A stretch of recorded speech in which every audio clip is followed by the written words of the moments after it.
नमस्कार, आप देख रहे हैं जाला दस्तक।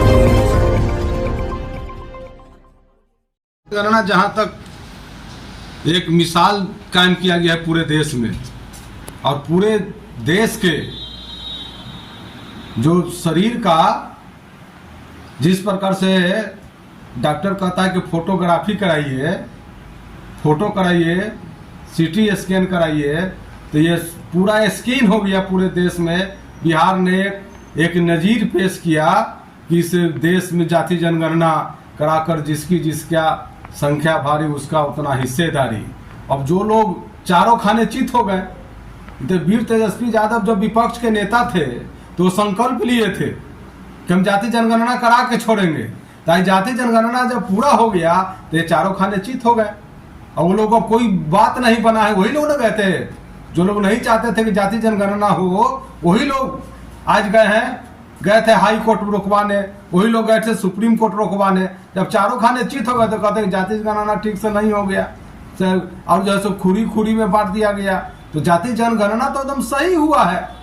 आंकड़ा सर गलत दर्शाया गया है, जैसे सिर्फ यादव और मुसलमान को माई समीकरण साधने की कोशिश की गई है, विपक्ष का कहना है। आप क्या कहना चाहते हैं? देखिए, ऐसी बात नहीं है। माई समीकरण यादव मुसलमान की सवाल नहीं होता है। जैसे कि अब हमारा ही जात लीजिए मल्ला, उसको 22 खूरी में किया गया, तो ये कोई पार्टी का या किसी का गलती। जैसे कि यादव में भी 14% जो यादव का जो जाति जनगणना आया है, वो पूरे बिहार के जाति अपना एक कॉलम में लिखवाए।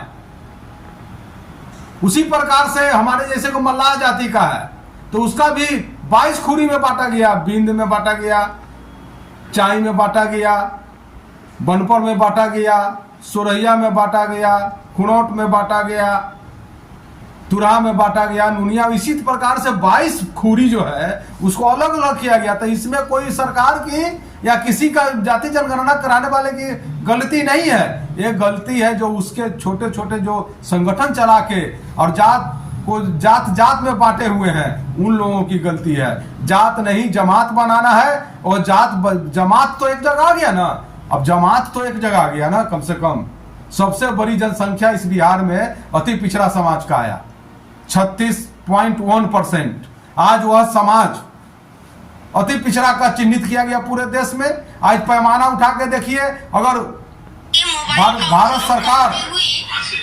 भारत सरकार जाति जनगणना कराती है, अगर भारत सरकार जाति जनगणना कराती है तो आप ये समझ लीजिए कि वही 36% पूरे देश में आएगा अति पिछड़ों का, जो सदियों से शोषित उपेक्षित है, जो सदियों से जिसो हाशिया पर रखा गया। आज 36% जो जाति जनगणना कराकर इस देश को बताने का काम किया गया है, जो नक्शा बताने का काम किया गया है, जो है सो सीटी स्कैन कराने का जो काम जो यहाँ का बिहार सरकार ने किया है, जिसका मुख्य रूप से अगर हम किसी को कहते हैं तो वीर तेजस्वी यादव का इसमें अहम भूमिका रहा है। तो आज पूरा देश देख रहा है, और आज पूरे देश में इस बात की मांग हो रही है कि जाति जनगणना कराया जाए। क्या आपको जब 85% अब एक तरफ से जोड़िए, अति पिछड़ा समाज 36.1%, पिछड़ा 27%,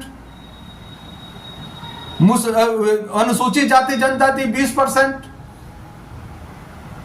अकलियत के भाई अल्पसंख्यक वर्ग के 17% और सामान्य वर्ग के 15%, जिसमें 10% उच्च वर्ग के, 5% मुस्लिम वर्ग के उच्च वर्ग के।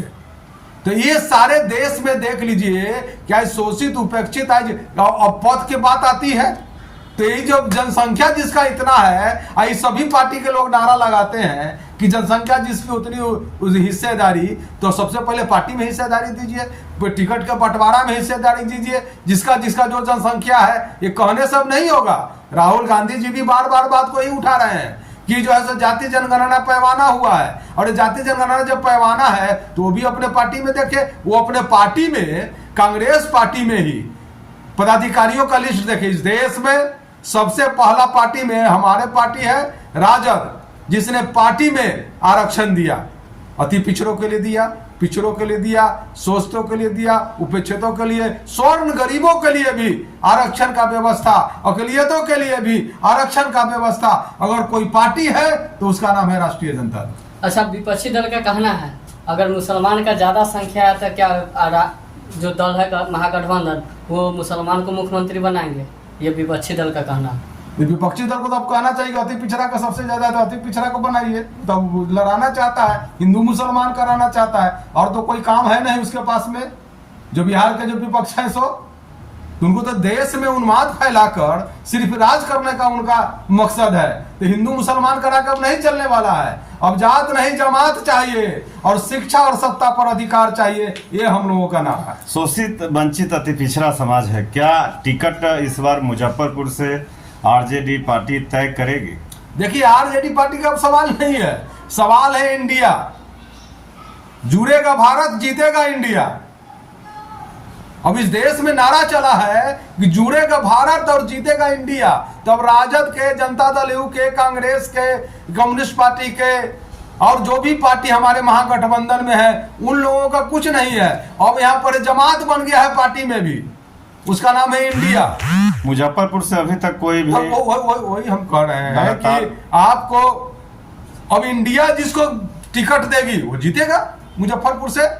पिछले बार कई बार देखा गया है जो फॉरवर्ड समाज के लोग टिकट ले लेते हैं और चुनाव हार जाते हैं, इस बार का क्या माहौल है? देखिए फॉरवर्ड बैकवर्ड की बात नहीं है, समता मूलक समाज की बात है, हिस्सेदारी की बात है। अब जाति जनगणना सबके नजर पर है, सभी पार्टी के टेबल पर है। अब वो लोग सोचे कि किसको कहां से करना है, कौन कहां से लड़ेगा, कौन कहां से किस वर्ग के लोगों को दिया जाएगा। हम तो आप लोगों के माध्यम से यही है कि इंडिया पार्टी जो बनी है उसमें इस पर बखूबी ख्याल रखा जाएगा कि आने वाले दिनों में जो चुनाव होंगे बिहार में, लोकसभा या विधानसभा, उसमें सभी दल जो हमारे मिलकर और जो हिस्सेदारी के अनुसार जो जनसंख्या का जो निवारण हुआ है, जनसंख्या का जो प्रकाशन हुआ है, जो इसका जो आंकड़ा सामने में जो आया है उसी आंकड़ा के अनुसार जो है सो बिहार में लोकसभा और विधानसभा चुनाव का जो है सो टिकट का भी बंटवारा होगा, यह मुझे पूरा विश्वास है। और खास करके इंडिया गठबंधन में होगा। आप लोकसभा लड़ने के लिए तैयार है अगर पार्टी टिकट देती है? देखिए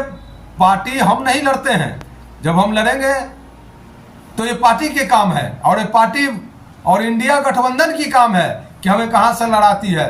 ऐसे हम अपने दल में या इंडिया में किसी प्रकार का हम जो है दावेदारी नहीं करेंगे।